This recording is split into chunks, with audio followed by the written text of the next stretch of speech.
Clank? Okay, Clank, don't move.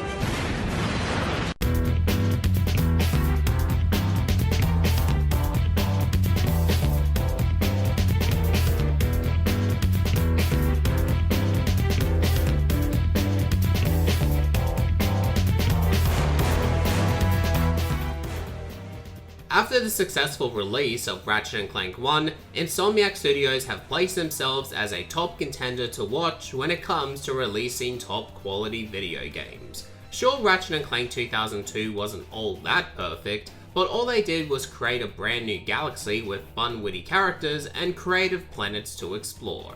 And with this game being a base for endless possibilities, all they had to do was develop a sequel that'll be twice as impactful as the previous game. And so, Ratchet Clank 2 was born, released in America on November the 11th, 2003, and Europe on November the 21st, 2003. And having said that, how come you Americans always get the good shit? You get to call this game Going Commando, which sounds badass, compared to us having to call it Locked and Loaded. It's like Spyro 2 all over again. You guys call it Ripto's Rage and you have some cool fire in the background on the cover, while we on the other hand have Gateway to Glimmer with a derpy dragon behind Spyro. But moving on to my true thoughts about this game. If we fast forward to the year 2023 as of this date, Ratchet & Clank 2 Going Commando / Locked and Loaded, in my opinion of course, is one of the best sequels in the entire history of video gaming. Crash Bandicoot 2, Spyro 2, The Last of Us Part 2, anything with the number 2, eat your fucking heart out, because this is how you create a damn near perfect second installment. And today we are looking at another classic childhood game I remember playing when I was growing up. And I am definitely looking forward to coming back to this game, but I will admit, at the same time, I'm also not looking forward to it. I say that because as much as my channel has grown over the years, so has my little itty witty brain. I've got this weird bug in my tummy that I'll be noticing a lot more features in this game, and who knows if it's something I'm going to like or dislike. But anyway, I'm gonna take a deep breath, bite my tongue, and check out Ratchet & Clank 2. Now, it's important to note that for the sake of continuity, make sure to check out my updated Ratchet & Clank 1 review before checking this video out. Link in description, but for those who have already seen it, or just don't care about it, let's begin. The game begins with a documentary video called Behind the Hero, a TV show that showcases all the heroes throughout the galaxy. They catch up with Ratchet & Clank and see what they've been up to since their last adventure in the previous game. Yesterday, I flushed out my radiator core. I don't even want to know what that means. After some back and forth banter, Ratchet admits that nothing has really happened and believes no one really needs a hero right now. All of a sudden, they get teleported to a brand new galaxy called Bogon, where they meet the CEO of Megacorp, Abercrombie Fizzwidget. And I hope I pronounced his first name correctly because I'm not gonna say that again. That took me like 5 tries. He asks help from Ratchet to recover a stolen experiment from a masked thief while offering Clank a position in the Megacorp company. They both agree with no hesitation, and that begins Act 1 of the game. Clank gets kidnapped by the thief, and after Ratchet saves and reunites with Clank, they both eventually manage to retrieve the experiment and stop the thief. However, after giving the experiment back to Fizzwidget and getting stranded, the thief catches up to Ratchet and Clank and reveals its identity by accident. Hand over the experiment now. 1. Hello. 2. 3. That it was a she all along, and it turns out you were working with the villain all this time.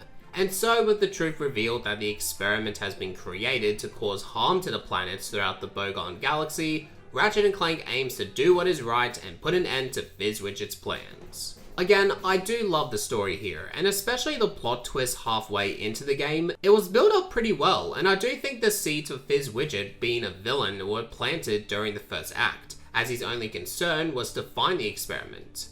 And once Ratchet and Clank had that experiment and gives it to him, Fizz Widget literally had no further use for them. Incredulous! I didn't expect to hear from you again, so soon. I'm pretty sure the majority of you watching know the third act spoilers of who is the actual mastermind behind the experiment, and while I won't spoil it here in this review, but again, it was a nice twist. Let's talk about Ratchet for a second. As you play through the game, you'll notice that he has a different voice. Instead of Mikey Kelly voicing Ratchet, you have James Arnold Taylor, who will go on to be Ratchet's voice in the entire series. While I do prefer James as Ratchet as he sounds more smoother, I will miss Mikey's version of Ratchet. It is pretty funny though that Insomniac still has Mikey's voice when Ratchet falls below. While I'm at it, you'll also know that Ratchet's personality has changed. You could say that because of the backlash in the first game that Ratchet wasn't likable of a main heroic character, but again, I like to call this long-term storytelling. Ratchet always wanted to be a hero and famous, but never really understood the responsibilities of what it takes to be a hero. And it wasn't until later on in the first game that Ratchet realizes that there's more to being a hero as you help out civilians and stop disastrous events around each planet. And in the second installment, Ratchet is more humble because of the actions in the first game. He cares about Clank's safety more, and he's willing to help others out in need. And because of that, Ratchet in this game can now be viewed as a hero, and gamers can enjoy the fact that Ratchet is more likable now. We are under attack. You think? Great work, detective. That synopsis is living in my head rent-free, including no water bills, which is pretty sweet. Because you're in a brand new galaxy, you'll witness new characters like the Thief, who turns out to be Angela, a former employee of Megacorp, Slim Cognito, a shady businessman, the Mathematician, a muscle guy who is sponsored by the Megacorp games, Clank's admirer, who has a massive crush on Clank, and the Thugs leader who's in charge of Thugs for Less, a bunch of mercenaries that'll take people out for the right price. And of course, even the plumber finds his way into this game. I need to know... Stay. I need to know if he has teleportation powers because that'll be so freaking cool. Ah! Oh damn, that hurts. I hurt my pinky. Oh dude, are you okay? No man, I think I need a boo-boo. Don't worry, I've got you covered. Take this. Thanks man, you always know how to look after me. Nah, don't sweat it. Just make sure you look after yourself next time, and I'll see you in the Ratchet & Clank 3 review. Okay, this better not be a recurring theme. While the gameplay formula is roughly similar as you travel to each planet after planet, collecting items and gathering information, but there's something different within the gameplay. It's just... I can't seem to put my broken pinky on it. Maybe it's the fact that you can finally strafe.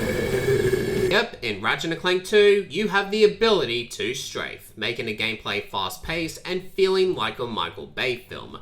It really does make the gameplay better in my opinion when you successfully dodge and jump over enemies' attacks and you end up getting the final blow. It really does become satisfying. The only bad grade, however, is that it removes the different variety of gameplay styles, like sneaking around to avoid getting spotted, for example, compared to Ratchet & Clank 2, where you just shoot the baddies over and over, rinse and repeat.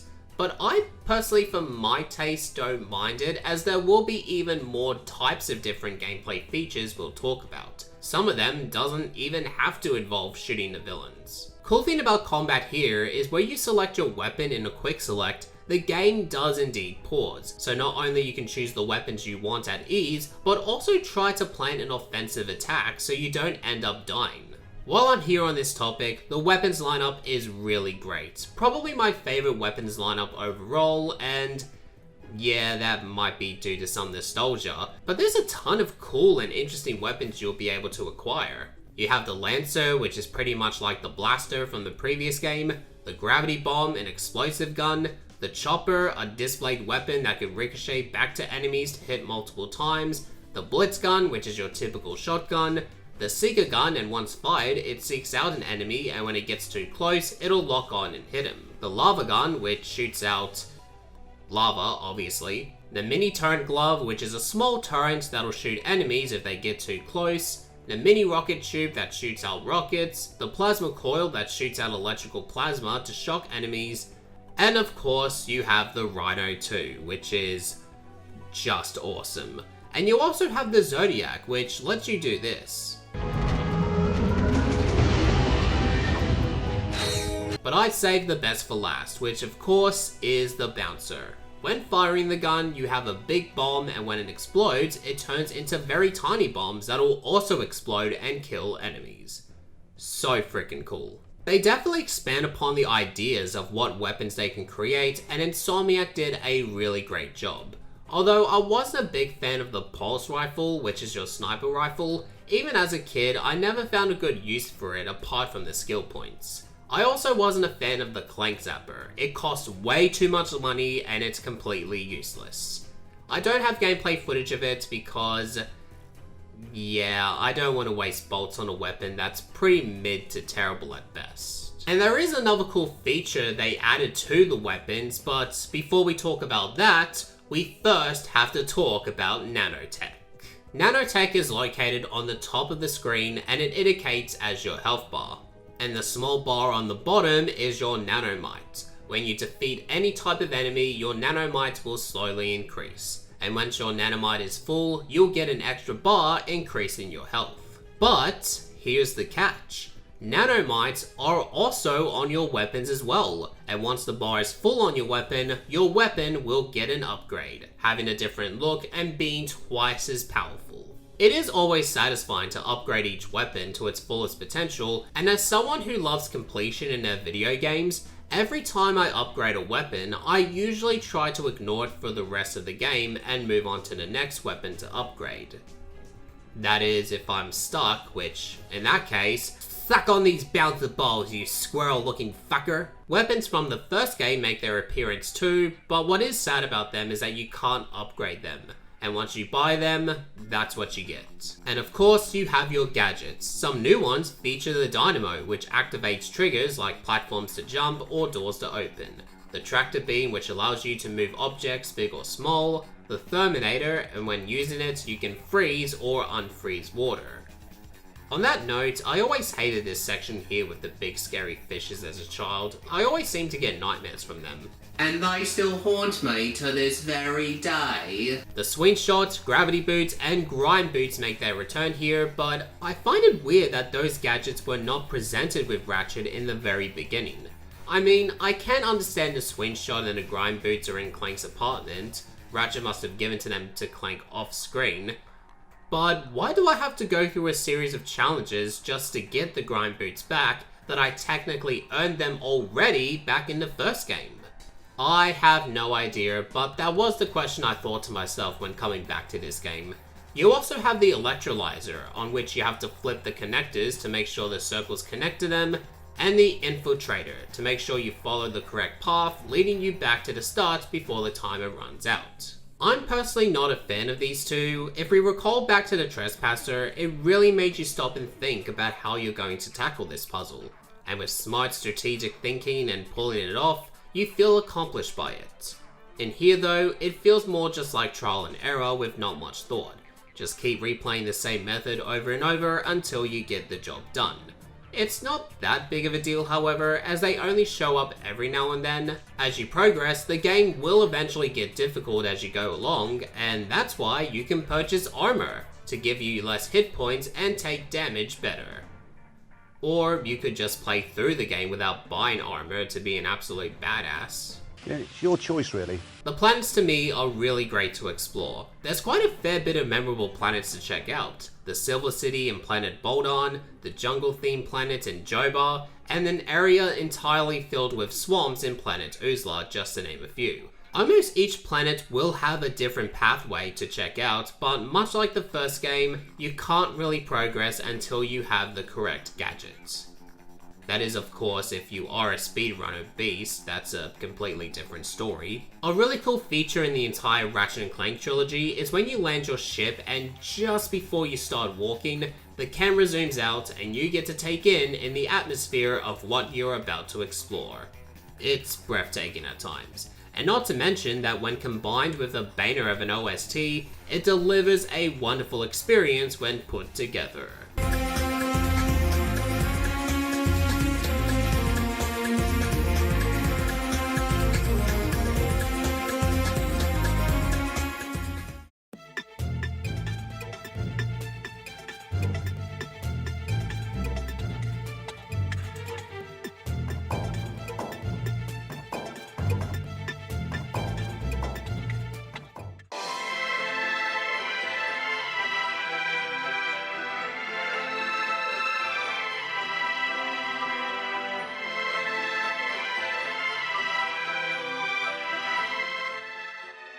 Ratchet & Clank 2 expands its gameplay in a number of varieties. Let's start off with Giant Clank.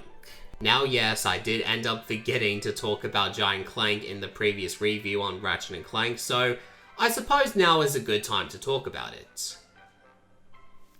Or I secretly didn't forget and I wanted to save that discussion for this particular video, but you never know what goes on behind the scenes. You get to use Giant Clank a couple of times within the game. Think of it as if Clank had one too many pills of Viagra and started to bench press 800 pounds. The size of the lad. Giant Clank can fire missiles, punch, jump, and fire bomb strikes. It was cool playing as Giant Clank back in the first game, and it's still cool here. Although I wasn't a fan of the fight being placed on a smaller planet, and the fact these ships keep blasting me, I lost bits of my health very quickly. But again, it's not that big of a deal.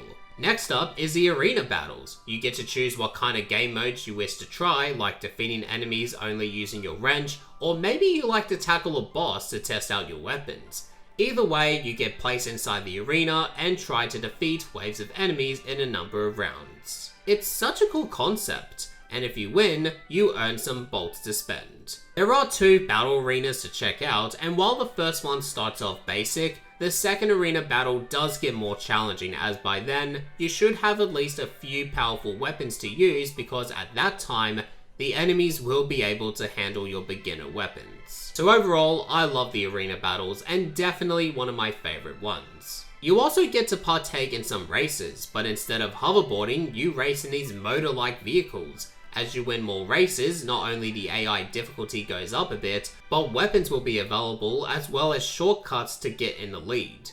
I think the races here are a hit and miss for me. Again, I do like the variety of gameplay features Insomniac try to include, and much like the arena battles, completing them will award you with some bolts. But on the other hand, the only thing I don't like about it is that if I end up going way too fast, then it becomes a bit difficult to control. Then you have the ship stages. Think of them as dogfights you would see in Ace Combat. You control your ship and you have to take down enemy ships. You can fire your gun and secondary weapons, activate your turbo to go faster, and do a barrel roll. I'm not trying to make a meme, that's actually what you do. I said years ago in my old review that I wasn't a fan of them because I thought it slowed the gameplay's pacing down for me, but now coming back to the ship stages, I honestly enjoyed them. I like how there's different types of challenges, and another reason is something I never noticed as a kid until later on in my young adult days. You can upgrade your ship, not just by its look, but giving it your ship more powerful weapons and more health armor to protect itself. And it becomes super enjoyable when you unlock them and use it against your enemies. And once again, completing these challenges will give you some bolts. You may notice a pattern with this. I believe the reason why there's so many different gameplay features and why you earn so many bolts is because, well, you'll be spending a lot of bolts on things. The most noticeable one will be buying stuff from strangers. I did mention years back that I wasn't a fan of it, but looking at it now, sure, all your hard-earned bolts will end up being spent on something you don't really want, especially if you're trying to save up for a powerful weapon, but you can easily get all of your bolts back from the arena battles, races, and the ship stages. And not to mention that you also have a sandbox planet to explore that is entirely filled with crystals, and selling those crystals to a guru hippie named Mystic will give you even more bolts. And there's even another sandbox level that gives you even more bolts than before. I mean, there's two! That's fucking two! So I honestly believe that it is absolutely possible to purchase all the weapons, all the armor, and all the stuff you see from strangers. It's just a matter if you want to partake in the different gameplay features or not. It's really up to you. And hell, I'll even go on to add that Clank's gameplay has improved. I like that the camera is zoomed out a bit so we get to see our surroundings more, and I like the added additions of new robots to use.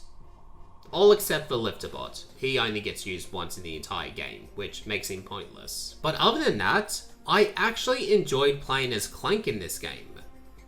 Somebody frickin' pinch me, cause I think I'm dreaming. And this is something I think Insomniac didn't have to do, but the fact that they included a museum to check out is really cool. You get to learn about what didn't make it into the game, as well as trying out these set features and hearing the developers talk to you.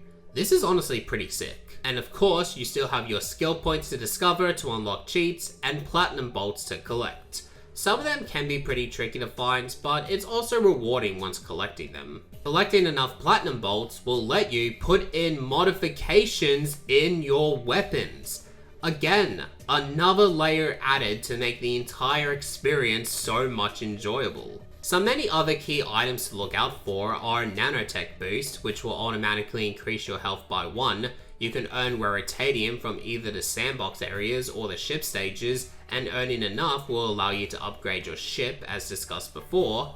Namapo-Manic, which highlights secret areas as green and reveals collectible items, and the Box Breaker, an attachment to your wrench allowing you to destroy nearby breakable objects when slamming your wrench down. And I made sure to write this next topic down in my notes straight away when playing this game because I felt like I would have forgotten about it. If you go to the help settings in your options, you'll see Monsterpedia. Think of it as Wikipedia, where you get to learn all about the creatures you have killed throughout the entire game, their bio information, and they even have a death counter. Again, another detail I absolutely love, and it's a shame that they didn't continue this in later Ratchet & Clank games. As for the bosses, it's still pretty easy to go through, even with the final boss as well. I find it funny that you hear so much devastating things about Chainblade, and yet he can easily get smashed. But I will say that the Thugs for Less leader's boss fight in Planet Snivlak,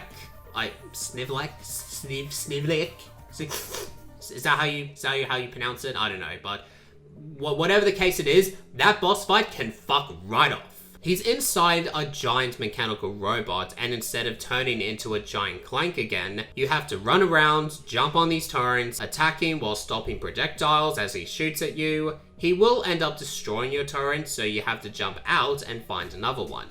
You do it over and over again for around 10 to 15 minutes. It really fucking drags on, and it's just a weird difficulty spike.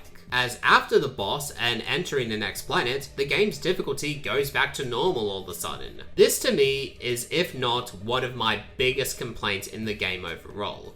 When finishing the game and starting a new game plus, you'll keep all your weapons, and a new feature gets added called the Bolt Multiplier. The more enemies you kill, the more the multiplier goes up and the more bolts you can earn. And it goes up all the way to times 20, meaning that it's very achievable to get rich. In the game, I mean, not in real life. Sorry to break it to you. And that was Ratchet & Clank 2 going Commando / locked and loaded / depending on whichever you want to call it. I may have done a bit of nitpicks here and there about this game, but that's only due to the fact I've played this game for a long time. And even at the age of 25, I can still ignore those nitpicks and have a blast of a time. Insomniac literally thought about all the negative reception in the first game and worked on improving it to provide a better experience. Not much enemy placements? No worries, we'll add in more enemies in one screen and give the player more weapons to choose from. Ratchet being a pain in the ass? Don't worry, we'll fix up his character to be more heroic and less of a dick. Moving around while shooting at an enemy seems sluggish? we've got you covered. Add the ability to strafe, allowing the fast-paced action to flow naturally. This is how you make a great sequel, and many video game developers should take notes. And while it ain't perfect, cause I managed to see a few weird bugs here and there, are you guys and gals okay? Do you need a Snickers? Cause you're not you when you're hungry. All these added features and improvements really cemented Ratchet & Clank 2 as one of the best video games on the PlayStation 2 system. If anybody still has this console, then I urge you to please give this game a try and add it to your collection. It is a must buy, it is a must grab, and it's one that does not disappoint. And that concludes my review on Ratchet & Clank 2. Stick around to the channel as we'll cover the third installment, Up Your Arsenal, and move forward from there. But anyways, thank you for watching this video, and if you enjoyed it, make sure to leave a like, share the video, and subscribe to the channel if you are new. Be sure to turn on those notifications so you make sure that you don't miss a single video that I upload, and also follow me on Instagram, the link will be down in the description box below as well. And as always, my name is Justin Hurst, telling you to keep calm and keep playing video games.